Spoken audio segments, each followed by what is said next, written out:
Hello, everyone. Before we start, could you give us an update if the audio is all good?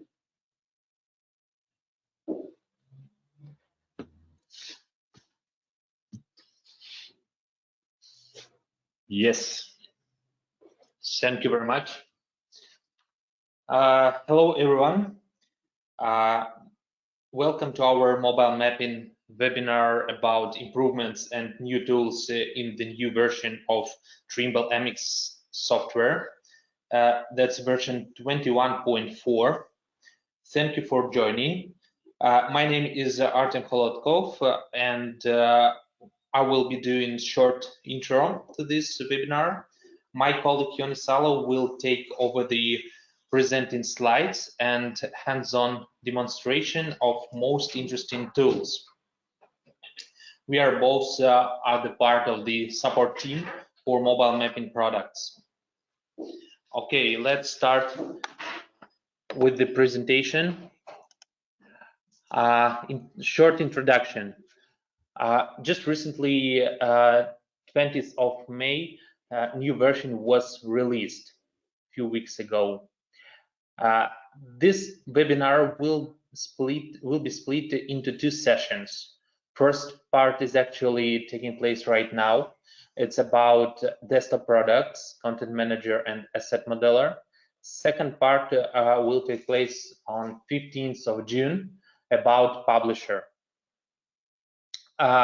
Please take on account that this webinar will cover only selection of the most interesting updates. So full release notes will be available online and with the installers, of course. Short agenda. First section would be about TMX core updates. Second, we'll cover content manager updates. Third would be about asset modeler improvements. Fourth, hands-on part demonstration. This would be probably most interesting. And fifth would be notification about the mobile mapping resources. And at the very end, I hope we'll have some time to answer some questions. Please send us questions in chat of this webinar. So thank you. Please, Yoni, take over the presentation part. Thanks, Artem, for the introduction, and hi from my side as well. Let's go straight into the content. So first, I'm going to talk about TMX core updates. So what core means here is that these are all available in all desktop products, content manager, asset modeler, whatever you have, desktop products. So you can use the following tools. First of all, there's something new with the optimizing imagery process. Now we get an out-of-memory notification from the software in case the software would like us to increase the allocated memory if the memory is not enough to run the process currently. Next thing about import and geocode workflow. This is meant for importing, for example, CSV or text file with some point data.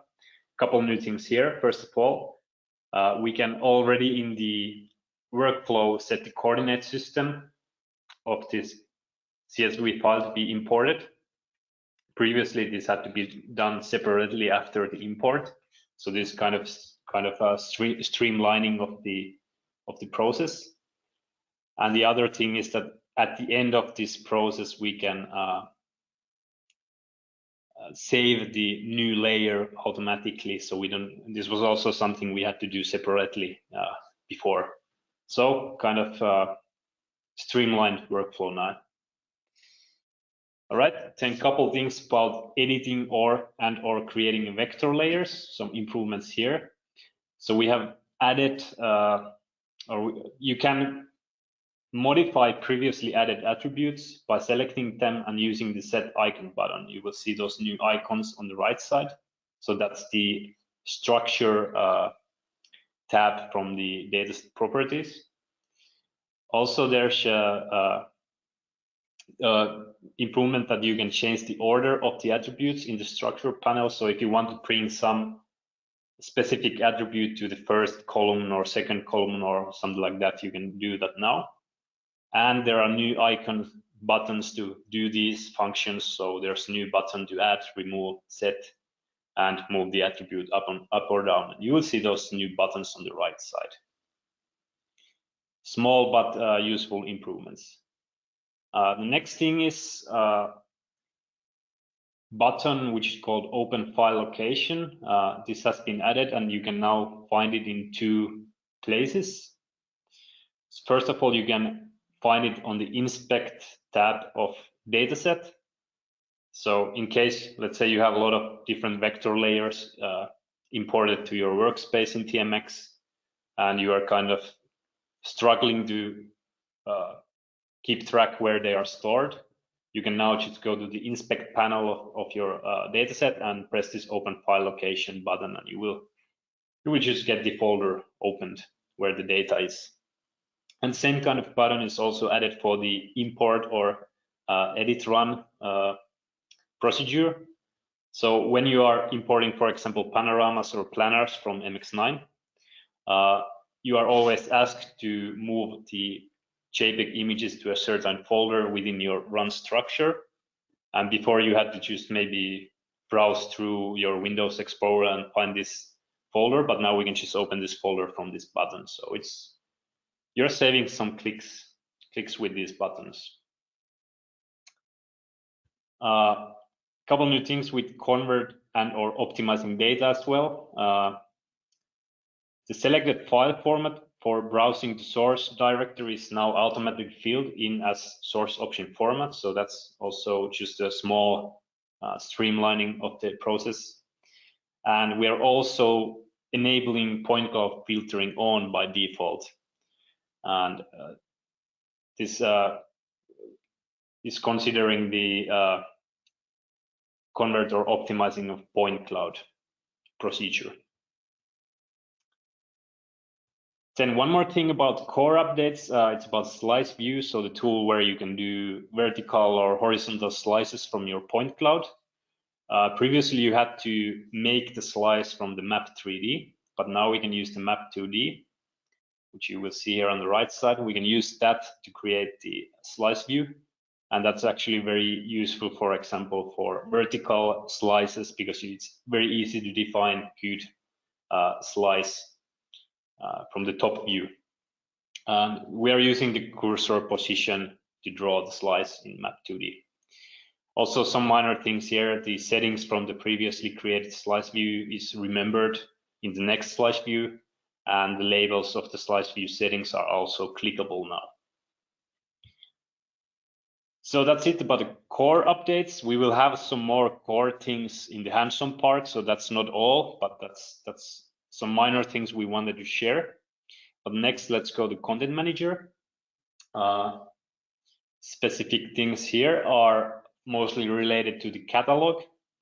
So first of all, there's the catalog tab where you can kind of see the overview of all data you have within your Content Manager. We are now grouping different kind of mapping resources under the Mapping Resources tab, which you will see here on the left, this drop-down menu. You see that there we have like aerial specific mapping resources, mobile mapping specific resources, and oblique mapping specific resources. And all of the columns are aligned for specific mapping type. So the columns are a bit different for mobile mapping or aerial mapping because the data is also different. One thing you can notice here is that we have empty fields so we have 2 datasets here, MX9 checkerboards and MX9 training. And for the other one, we have some entries, some numbers in the panoramas and planners column. But for the checkerboards, we don't have anything, and that will now indicate that we are not even expecting resource to be available for this run. So that would mean in this case that the MX9 checkerboards dataset is only point cloud run. So there are no images imported at all. Some other minor things, the columns job and template, which were somewhere here after status, are removed, so they were not considered so important. So they were removed, and maybe it's a little bit more clean view now. And also the label from the status column is removed, and you can just hover over the yellow dot there, and then there will be a tooltip which will tell you the status in words. So for example, if I would hover over here, it would probably tell me that it's imported or added to Content Manager. All right. Another small update about catalog, but this is about catalog extension. So that's the one you get to the right side of your screen. Some arrangement of the tabs, and a totally new tab called Summary, or Sum. And this will give us some of the selected resources in the catalog. And the idea here is just to get an overview of the amount of the whole data you are working with. So number of images, size, you see here, it's 9.5 gigabytes, point cloud, number of points, and so on. We can also now save and display format version. And for point cloud resource, in the details, we will see some more information than before. We will see level information about coordinate system, the coordinate system in the header of the file itself, and some attributes of the point cloud if they are existing, like intensity, RGB, and timestamps. So that's the biggest thing about Content Manager. Then let's jump to Asset Modeler. Just a couple things here as well before the hands-on part. First of all, about pole attachment measurement tool, some improvements there. We are now printing the measured coordinate of the pole. That's the yellow dot you will see here in the middle of the pole. So that's the official coordinate of the pole.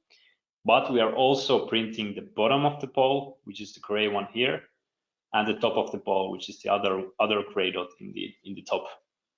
And we are displaying pole height line between the bottom and the top.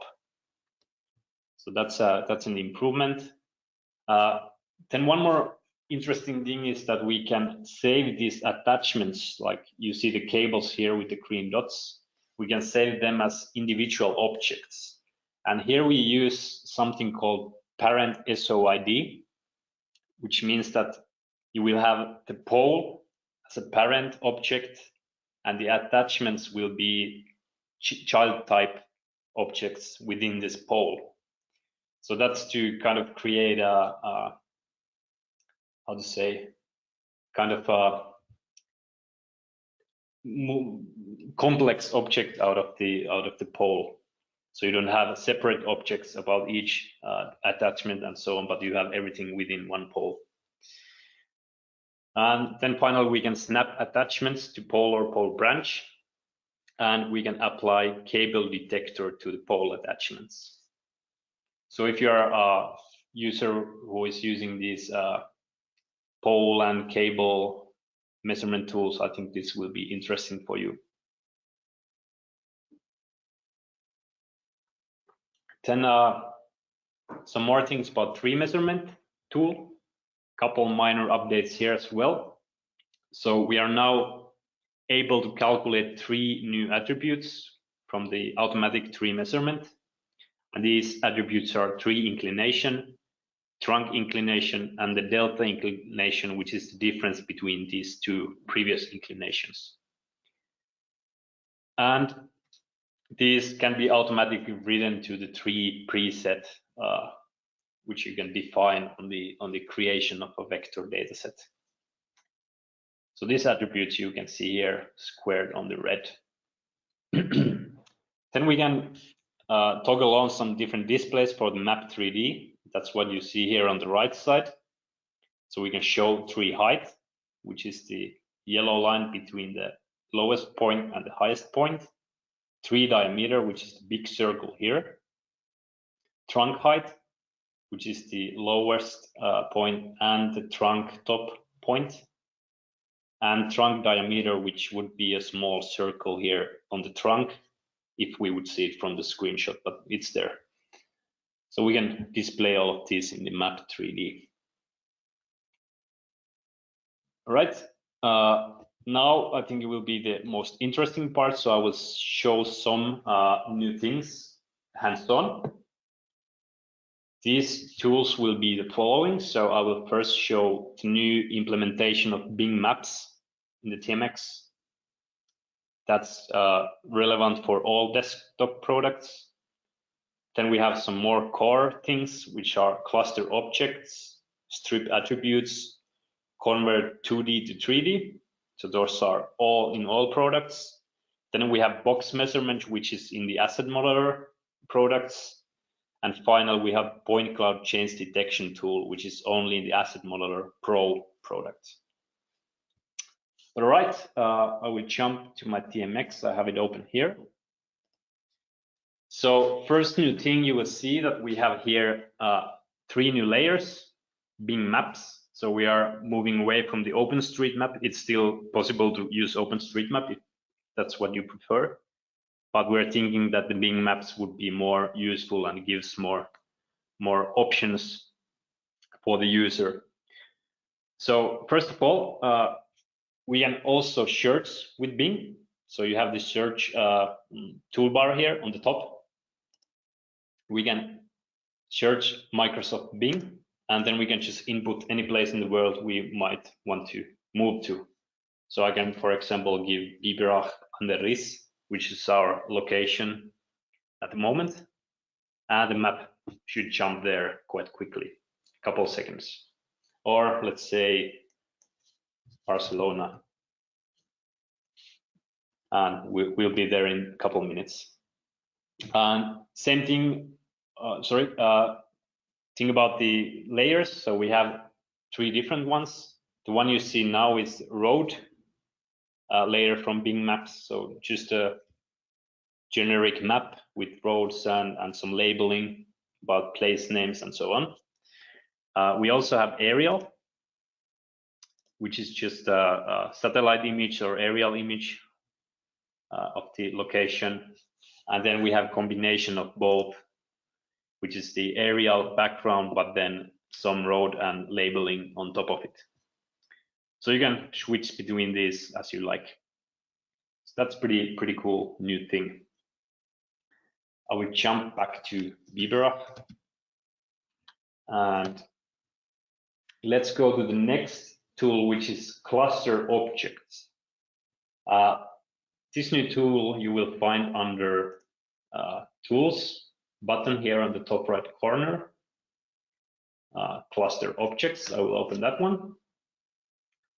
And I will just open a vector file we have prepared for this demonstration. Here, I will just drag and drop it to my dataset list. And you will see, I will just zoom to it. You will see it looks like it's 5 objects, but actually when we zoom in, we see that it's 6 different points in one location. And if we check the attribute table here, we will see that we have actually 30 different objects within this layer. And the idea is now that if I zoom in, you will see that we have these 6 points very close by to each other. They are within roughly 1 meter or less. And we would like to combine these to one parent object, and these 6 points would be remaining just as child type objects within this parent object. And that's pretty easy to do. So all I need to do is I drag and drop this layer to my source. So the source has to be defined. And then you have to name it separately from the source to generate a new file. You can also overwrite the existing file if you like. And you have option to add the result immediately to the dataset list. Then we have some options for the tool itself. We can cluster by distance. For this, I know that we have to use roughly 0.5 meter to have all all of these 6 objects you see here on one cluster. Then we have 2 different ways to calculate the cluster point. We can use the average or center of the cluster. In this case, that will give us pretty much the same results. So I would just keep the average. And now I'll just press start. What you will get is 2 new layers. Let me just make this bigger. You will have all cluster test clusters. So that's the parent layer. If I open the attribute table, you will see that we have only 5 IDs now. So 6 objects were combined under one ID. And there's also the parent ID, which is the connection between the children and the parent vectors. So that's the parent layer now. I can show it on the map. So you will see it's actually in the center of the original points. So that's our parent here. Then we also have the child layer. And if we check this one, it's like what we had in the beginning, but we have now new column parent SOID, which is now giving the ID of the parent object. So that's pretty nice way to combine, for example, objects in use cases like pole attachments, like we mentioned, maybe traffic signs in pole. Like here we have some highway drainage objects, maybe some pavement defect management or something like that. So it could be actually a very useful tool. Let me remove these 2. And I will just show that you can also group by attribute. So you saw that we have some attribute called side here. So we have just points on the green are on the off-road side and points on the orange are in the road side of this object. And we can also separate the object based on these values in the attribute table. So I would then just check group by attribute and select the attribute I want to use. Just rename it to generate a new layer, and I can start. And now if I check the new parent layer, I see 2 objects instead of 6, but not 1 like with the first thing we did. And if I check the attribute table, I can see that there's now 10 different objects, 10 different IDs, and they're grouped by the side attribute. So this tool gives you different ways to manipulate your existing vector layers. So it's pretty useful. Right, I will remove these layers. Remember, if you have any questions about the tool, you can just send the questions in the chat. And next tool I want to show you is also here in the tools, but it's called strip attribute. I will also use an existing or pre-prepared vector layer for this demonstration. So I have here a poles OVF. And let's just check you see it's many points in this area. And we can check the attribute table. We can see that there are many attributes stored for this layer. We have, for example, X, Y, Z, and so on. We have type. And the idea now with this strip attributes tool is that we often have a case where someone is not really interested in all of attributes, or maybe it's not even allowed to share the full vector layer with all attributes. And now the idea is that we can now remove or retain only some attributes from the vector layer. Idea is similar. I just drag and drop this vector file as a source. Then I give a new name for the target. I will call it now XYZ. Same options as for the cluster object. I can overwrite and I can add result to dataset list immediately. Then I have options to retain attributes or remove attributes. And let's first try to retain, and I will, for example, my colleague would just want the XYZ position of the pole, then I could just click those attributes and start. I will get a new vector layer, pose_XYZ. And if I check this attribute table of the new vector layer, I can see that it's only consisting ID and XYZ compared to the original one, which had many additional attributes. The remove works in the same way. So you just pick the attribute you want to remove. So let's imagine a situation where we are not allowed to share the type attribute of the pose for any reason. We could then just toggle the remove and type. I'll just rename it without type and start. And now we have again a new vector layer. And if we check the attribute table, you will see that we have everything else than the type attribute. So pretty simple, but useful tool, I would say. All right, let's remove those vector layers. And next, let's go to an interesting one, which is the 2D to 3D conversion tool. It's also one of the tools here, convert 2D to 3D.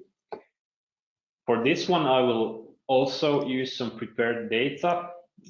Actually, in this case, we have a point cloud from aerial system, so aerial point cloud, OPC file. So I will just drag and drop. It's ready for my software. And you can see it here. It's a nice 3D point cloud. Maybe I make the visualization a bit better. Yeah, with this. And you can see that it's nicely georeferenced and so on. It has real coordinates.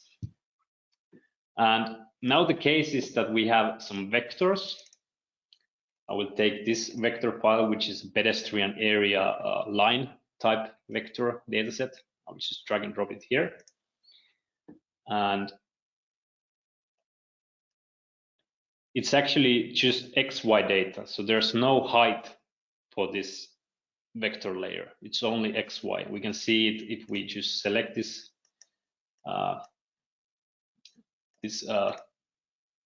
line dataset and check the XY spatial components. We can see that there is no Z height at all. So the idea of this tool that we can now input some Z value for the line dataset we have here.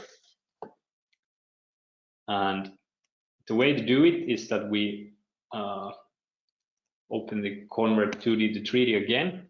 Then again, we just drag the OVF file we want to modify to the source and rename the target. So I'll call it XYZ instead of XY only. Again, we can override and add the result to dataset list. And then we have the interesting options. So we can make 3D vertices from vertices. We can make 3D boxes from areas.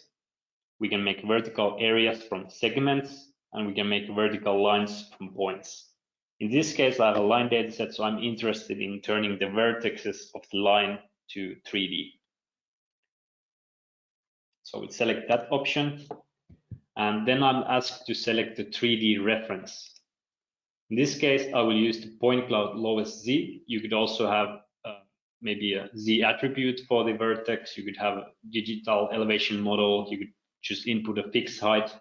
But as we have a point cloud, I will use point cloud's lowest Z. And I will just start.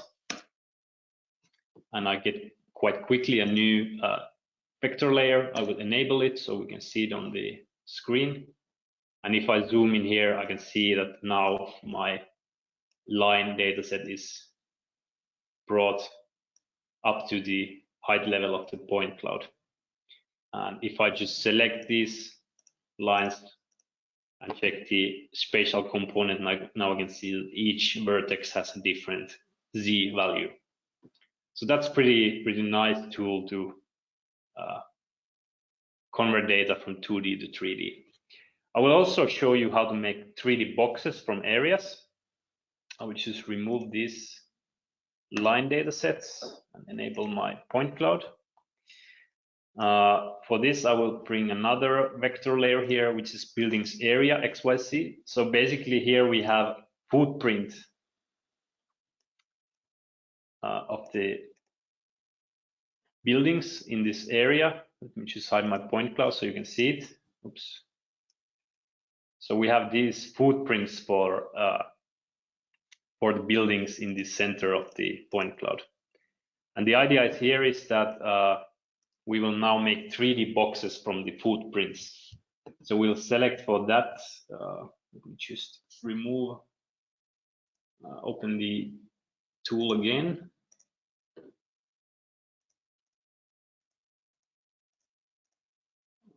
Just drag and drop this new file here. And I will just rename it to XYZ box, or maybe just 3D. And again, same options, but now we choose 3D boxes from areas.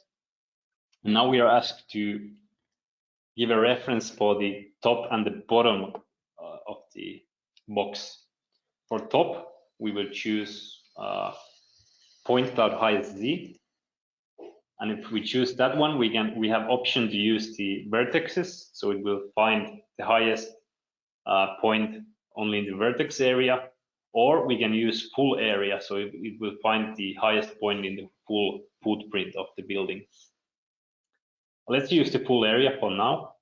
And for bottom, we will use object center Z. We could also use object lowest Z. So it will keep the fixed value of the footprints we currently have. Again, we would have different options here, but it depends on your use case, which one you want to use. There, I will choose these options and I just start. And now I have a new box layer. Maybe my background color is not the best, but if I hide my point cloud, you will see that the footprints were turned into boxes. Of course, you now see that for some footprints, it didn't work perfectly. That's because it's looking for just in the area, and maybe there's some noise in the point cloud and it's not dealing properly. So for this reason, you might need to play with some settings, but mostly you will get some quite nice results, some kind of building models from the footprints based on the point cloud you have. All right. That's it about 2D to 3D. Next, I want to show you the new extension called Point Cloud Change Detection. So again, this is available only for Asset Modeler Pro. It's found under Extensions, Point Cloud Change Detection. For this tool, I will bring up a data set from year 2019. Then I have another data set from 2020 from the same road. Shout out to GeoTrim for giving us the data. We didn't find any good change data sets from our own archive, so we got help from them. And let me just quickly open the run. So a run called 2019 here. I'll just enable my point cloud and zoom to it. All right. And then I will also get the point cloud from 2020. It's also a real run, but I would just drag and drop the OPC file here. So now you see we have point cloud from 2019 and 2020. Right. I will just show you how it looks. So actually, I know that there has been a lot of changes in this area. So for example, building you see here, if I zoom closer, this building is only in the 2020 point cloud. So we could detect these kind of changes from the 2 point clouds. Of course, it's important that the point clouds are well georeferenced so that there's no change detected, because there's some misalignment between the point clouds. But for this use case or this example, I will just show this tool in a small area because it will take some time to run it for a full data set. We found that there's this one location where we have here a pole, which is actually In the other dataset, it's standing very straight, but on the other dataset, it's somehow tilted. Maybe something hit it because there's some construction here. So I know that there's some change that happened here in this area, but not on the road surface. So now I want to show you how the tool finds the changed pole here and some other things. So first of all, I have selected point cloud dataset as a source. I will use the 2019 as source. Then we work on projects, so you would have multiple projects for different areas. And then we also have to add the 2020 point cloud as a comparison point cloud. Then the only thing we have to do is to draw an area delimitation. So we just give the algorithm an area where it will try to find changes. I will just do a rough one, like, let's say, like this. And it's roughly 124 square meters. Then we have some parameters. We have voxel size. Voxel is a 3D cube, and the algorithm will search each voxel separately for chains. By default, this is 1 meter, but I made it to 25 centimeter cube just to have some smaller details available. Of course, the smaller the voxel size, the slower the algorithm is. Then if you press this small button here, you will see some advanced parameters. For example, the voxel change points minimum. So that's the minimum amount of changed points in a voxel to be found so that the algorithm considers that there was a change within this voxel. 20 points is fine for my example here, so I will keep it. And then there is also a parameter for removing isolated voxels. So maybe there's just noise somewhere and we don't want to consider that. Then the output, we have option to cluster results. So that's what you saw with the cluster object. So we will just make one result from different voxels. And then two important things are to enable the create added OPC and create subtracted OPC so that you will get some visual representation of the change detected. These are now fine, so I will just start the tool. It should be quite fast for this small area. And for the results, we actually have to go to the folder of our source run, which is 2019 one. And we go inside point cloud folder, and there's a new folder generated by the software called point cloud chains. And there we have the project. We could have multiple ones. And under a project, we have a folder called analyze. Under here, we have new OPC files I just created, added OPC and removed OPC. So I can just take these and drag and drop to my dataset list. And now you see the chains detected on different colors. I will hide my original point clouds. So as you saw, there was no change detected on the road surface, but only in the site. The idea here is that on green, we have points which were added from 2019 to 2020, so new points. So actually what we see here is that the pole was tilted on 2020, and there was a new fence built here after 2019. And if we check the other OPC file, we see that this pole was removed. Actually, it was tilted. And then this pedestrian walk area here was actually removed because of the construction as well. So actually the results are what we are expecting. So you can now imagine the use cases for this, all kind of new buildings, new poles, volume changes in your land masses and so on. So it's pretty nice tool. All right, one more thing to do. I'll just remove I will just leave one point cloud here. And I want to show the box measurement tool. So it's under measure tools. If you are a TMX user, you might remember there was a volume measurement options or functions, but now it's renamed to box.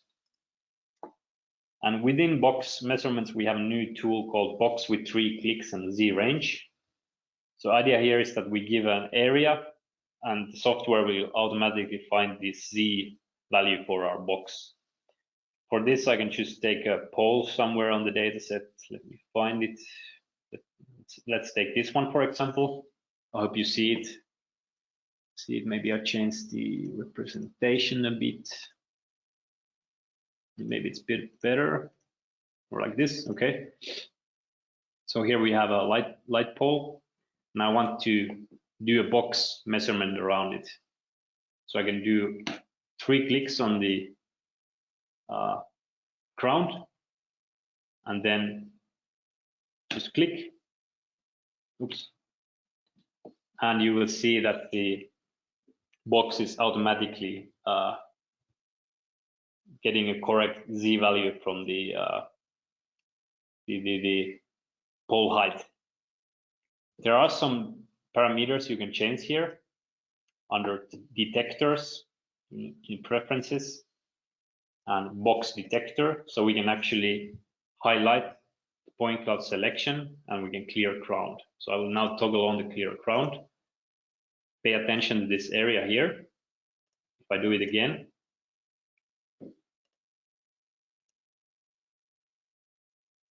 you can see that the pole points are highlighted in light blue. Maybe I change the color once more so you can see it better. So that's actually giving us that we have selected these points. And we can actually now use this tool to select, for example, pole objects and save these separately with our point cloud selection tool.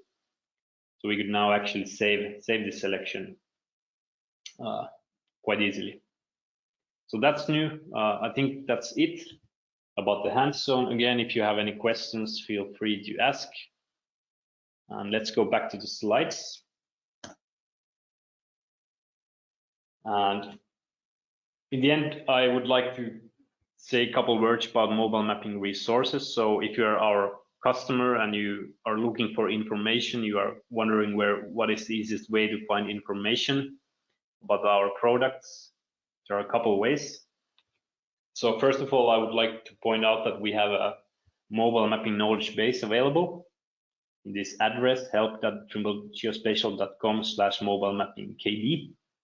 And this has been available for, I think, roughly half a year or something, and we're trying to gather all common or frequent problems and solutions to them in here. So if you really want a quick solution, I would say that this is the first place to check for information, and if you don't find something here, then contact us. We are trying to keep it up to date with all things relevant. Then if you want to learn maybe more in depth about different products, different tools in the software and so on, you can check our YouTube channel, Trimble Mobile Mapping. Here we have some webinar recordings, we have some short videos about the, specific tools and so on. So it's pretty good library for videos. But also all our webinars are stored in Trimble Geospatial Webinar Center. So that's in geospatial.trimble.com/webinars. And of course, that will include all geospatial webinars, so also non-mobile mapping webinars, but you can actually filter the webinar recordings based on the products. So you could find all webinars we have done in the past here, and they are free, but on demand available. Then a small notification from the support team. So we just want to highlight some things. So you can always reach us through imaging_support@trimble.com.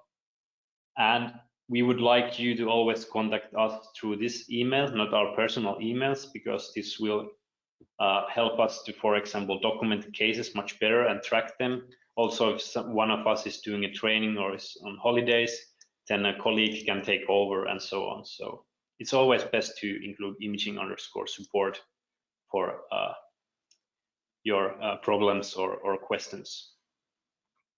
Also, keep in mind that it's good to keep product name in the subject of the email, and then it will land to the correct box. faster, because the same address is also used for info products, for example. All right, then final thing from my side is about new postpack release, just a notification. So postpack 8.6 service pack 1 was released on this month. There are some improvements and bug fixes which are interesting for our customers. So those with system with AP20 will find some improved performance.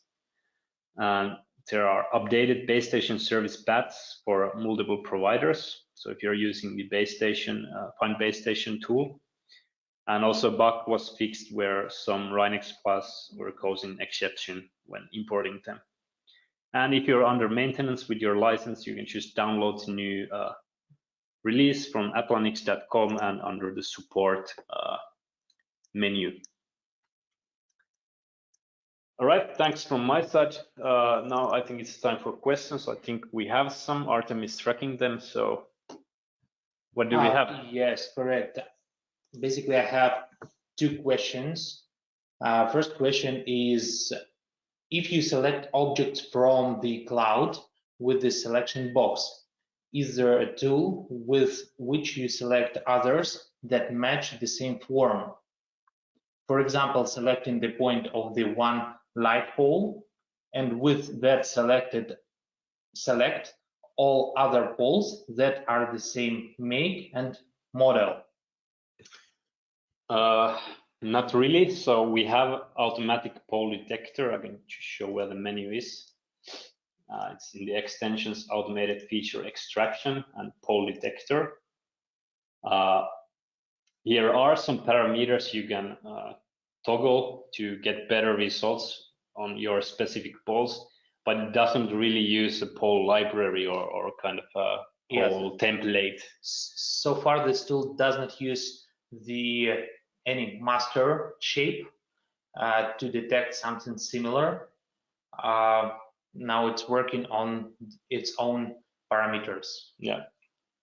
Then second question we have is if we can export the selected point cloud in third-party format. Yeah, I think you should be able to export it as a LAS file. Any point cloud you have within the software. So you always have the tools, convert, point cloud, then you just have to use the source file and choose the format, which would be usually LAS file.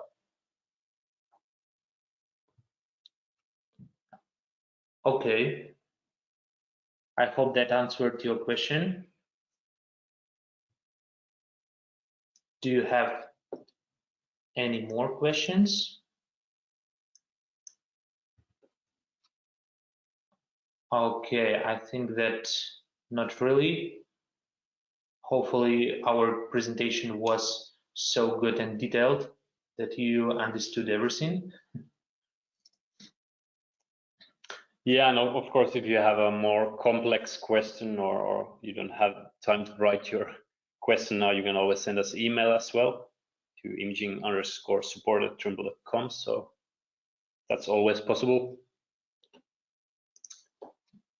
Yeah, if you don't have any questions, we also doesn't have anything prepared to share more. So probably we could wrap up this meeting and say thank you very much for your participants and that you found this time to be with us and learn what's new in TMX. All right. Thank you. Thank Bye-bye. you very much. Bye-bye.